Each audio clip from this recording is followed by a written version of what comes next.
Yo, what is going on, everyone? My name is Nick, or the Notorious Fantasy, and in today's video, I'm going to be doing my sleeper picks at each position for fantasy football in 2021. We're going to be talking about one quarterback, one running back, one wide receiver, and one tight end inside of this video. Obviously, we're doing this pretty early. Right now, it is March. By the time it comes to be August when you're doing your real fantasy drafts, the ADP is going to move average draft position, and I have all these guys ranked outside of the top 20 of the ADP going on right now in fantasy drafts, which isn't super accurate, obviously, because the NFL draft has not happened yet, OTAs haven't happened yet, training camp, all that stuff very much changes where these guys are going to go, especially the NFL draft and free agency, which we are going to be seeing coming up soon. So again, guys, if you're watching this in August, make sure you just click off right now.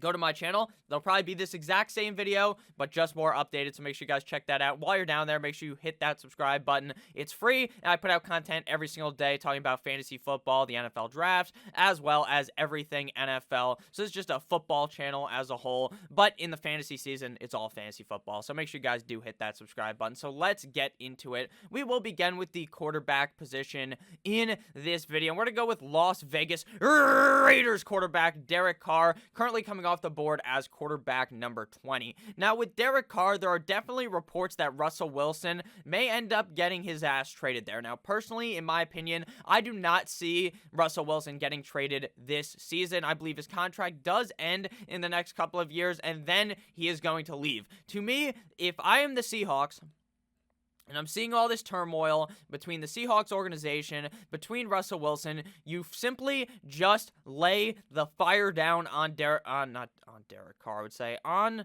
Mr. Pete Carroll, the gum-chewing man, to kind of avoid this situation. Hopefully that would fix Russell Wilson. Hopefully he wouldn't get mad. But obviously, that's not what this video is about. We're talking about Derek Carr. Now, Derek Carr, to me, is one of the most severely underrated quarterbacks in the NFL, based upon the standpoint that no one ever puts him in the just all-right quarterback category. No one's like, if you're kind of tier listing quarterback, so there's the S tier, which is like super elite, then there's A, B, C, D, E. You never see Derek Carr in like B. Derek Carr is always like a C quarterback. People are like, oh, he's just all right.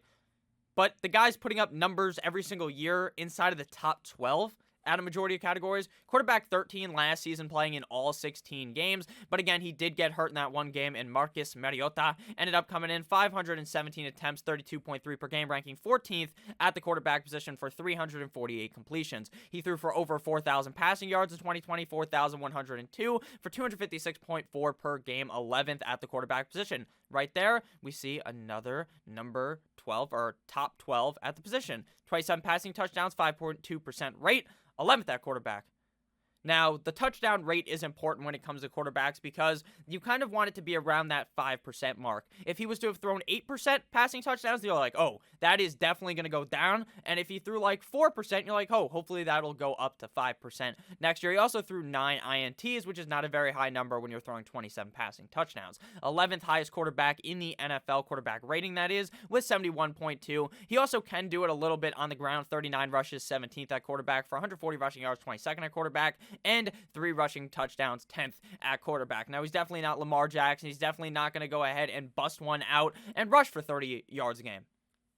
He's just not going to do that. But what he's going to do, Lamar rush for more than that, obviously, but he's not going to just run every single time. But what he is going to do is make movements out of the pocket. He'll run out of the pocket. If he sees potential, hey, we're on the goal line, I can fucking maneuver out here, and I can walk into the end zone. So Derek Carr is not really a statue-like quarterback. Obviously, this take is completely awful if Russell Wilson ends up joining the team. Seems like they're going to be trading away Marcus Mariota in the offseason, so there's really no worry for Marcus Mariota potentially stealing his job, even though I'm not worried about that at all, because personally, I really like Derek Carr, and the Las Vegas Raiders seem to be looking to make some moves to add to that wide receiver room to make it even better, to boost up Derek Carr's value. I really like Carr in 2021. Next up, we got the running back position with Ronaldo Jones, running back of the Tampa Bay Buccaneers Super Bowl champion Rojo, currently coming off the board as running back number 26. Now, this pick, to me, kind of is based off of the fact that I think Leonard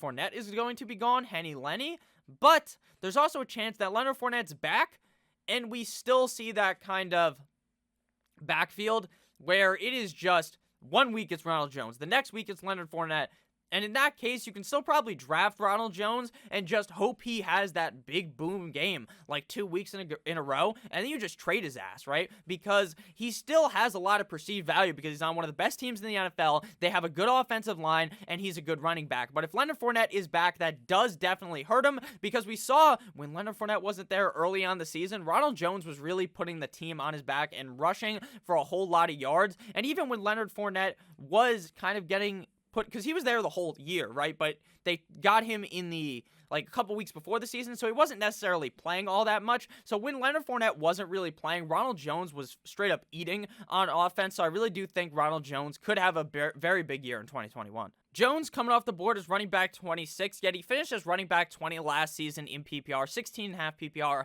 and 15 in standard leagues, playing in just 14 games for 13.3 PPR points per game, 12.3 half PPR points per game, and 11.3 PPR points per game. He had 192 total carries, which is 13.7 per game, ranking 13th at running back for 978 yards, a couple yards shy of that 1,000-yard mark that you like for your running back, for 69.9 per game, 11th at the running back position. So two high categories, two very important categories at the running back position, he is top 13 at. But where it kind of goes downhill is at the target and reception category. 42 receptions, 42 targets, 3 per game. 28th at running back, 28 receptions, 2 per game, 30th at running back, and 165 receiving yards, 32nd at running back. So obviously, that's not very good, and that's an aspect of Ronald Jones's game where he frankly just has not getting better. The ball will hit him right in his fucking hands, and it flies up like he's playing in Madden or something, where it hits the guy's hands, and it fucking gets sent up to the moon to go high-five Elon Musk or something, and then comes back down. It really makes no sense. Ronald Jones is just very bad at catching the ball, so I don't really expect that to go up. And I think if Leonard Fournette is gone, they bring in a guy like James White. They let Keyshawn Vaughn really rock. They do something like that because Ronald Jones, frankly, is so bad at the receiving game. Now, obviously, that's something you can work at. We've seen it in the past with guys really trying to just stand in front of the jugs machine, which is that machine that the NFL uses, or NFL teams use, I'm not sure if every team uses it, where they put the ball in it, and it fucking flies at you like a rocket, and it slingshots at you, and you gotta catch it. And Jordan Howard did this, 6 years ago, I would say, with the Bears, where they're just shooting it at the jugs machine, just flying at him, was catching 100 balls a day, and then it comes to the NFL season, you're like, oh, Jordan Howard, he's looking good, he's gonna be catching these balls, and then they come his way, and he's just dropping everything. So for some guys, it's just something they can never do. Hopefully, Ronald Jones will able to develop in that category. And he had 8 total touchdowns in 2020, ranking 19th at running back. We've seen Ronald Jones really get more carries this season, and I think if they continue to give him enough work, he could be good. The only worry for me is that he's in Bruce Arians' system, and Bruce Arians is the most confusing coach when it comes to riding a running back. If you guys have ended up enjoying this far, again, please make sure to hit that subscribe button. Next up, we got the wide receiver position with Titty Boy T Higgins, wide receiver of the Cincinnati Bengals, currently coming off the board as wide receiver number 31. Now, I kind of understand why he's coming off the board a little bit later right now, because we have not seen the NFL draft. There's a lot of talk around the NFL, people talking on their phone telling you, oh, they're going to draft Kyle Pitts. They are going to draft Jamar Chase. They are going to draft Devontae Smith at their 5 pick in the draft. I don't know. There's reports they're going to take Slater, offensive lineman. There's reports they are going to be taking Penei Sewell, offensive lineman. So, I don't know. If they end up drafting Jamar Chase or Kyle Pitts, I will be slightly scared of T. Higgins because that's adding another weapon to this offense that's already weapon deep. They already got T. Higgins. They already got Tyler Boyd, 2 very good NFL wide receivers. But when you're thinking about it, when Joe Burrow is back, T. Higgins is going to eat. And we're going to talk about the difference in a couple of minutes between T. Higgins with Joe Burrow versus T. Higgins with the other schlubs they were rolling out to play quarterback after the offensive line failed Joe Burrow big time. He finished as wide receiver 28 last season in PPR, 30 and half PPR, and 28 in standard, playing in 15 games, having 12.2 PPR points per game, 10.1 half PPR points per game, and 8 standard points per game. He had 107 targets on the season, which is 7.1 per game, 28th at the wide receiver position, 67 receptions, 29th at the wide receiver position, almost 1,000 yards with the 908 receiving yards, 60.5 per game, 26th at wide receiver, and only 6 touchdowns, 24th at wide receiver. Now, all things kind of come to a circle here when you realize what happened when Joe Burrow got hurt. Now, you have to understand, when he was playing with Joe Burrow, this is Joe Burrow's first 9 games in the NFL. This is T. Higgins' first 9 games in the NFL. Typically, NFL wide receivers that are coming from college, the rookies, take a little bit of time to get it flowing. We saw it with Justin Jefferson. This guy fucking sucks cock the first 3 weeks. Or maybe it's the first 2 weeks, and then he starts balling. T. Higgins was balling very early on in the season. In his 9 games with Joe Burrow versus his 6 games without Joe Burrow, the difference is insane. In half PPR, he was getting 12.36 points per game with Joe Burrow. And then you look without Joe Burrow in those 6 games, 8.65. That's a pretty big difference. 14.74 PPR points per game with Joe Burrow versus 10.65 without. Again, a big difference. For standard, 9.97 points per game versus 6.65. Another big difference. Why is this? It's because he's getting more targets with Joe Burrow, 7.89 versus 6. He's getting more receptions, 4.78 versus 4. He scored more touchdowns, 0.44 per game versus 0.33. And he's getting more receiving yards by a bunch, 69.89. Very nice. 69, I like. Versus 46.5 without Joe Burrow. So, when you think about it, think about that Joe Burrow's hopefully healthy. He should be good to go to begin the season. So, if that's the case, T. Higgins should really have a fantastic 2021 season. Now, I don't know how to figure out what technically a breakout season is the wide receiver position. Because, to me, T. Higgins has already broken out. He's already had a great season in his rookie year. But next year, he could technically have a breakout season where he drops like 1,300 yards. So that's also potential. So I don't know how to categorize a breakout player because I think, in my opinion, most people think about it in different ways. And I kind of see it differently to other people, obviously. Final guy here, we got tight end. ADP number tight end 19 off the board.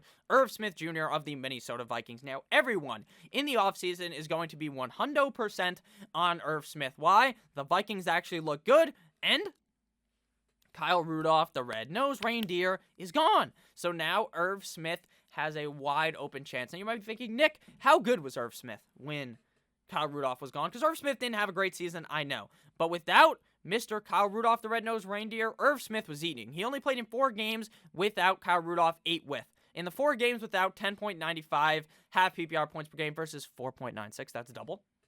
Double without Kyle Rudolph, 12.83 PPR points per game versus 5.9. Again, more than doubling. Standard, 4.03 with Kyle Rudolph versus 9.08 without.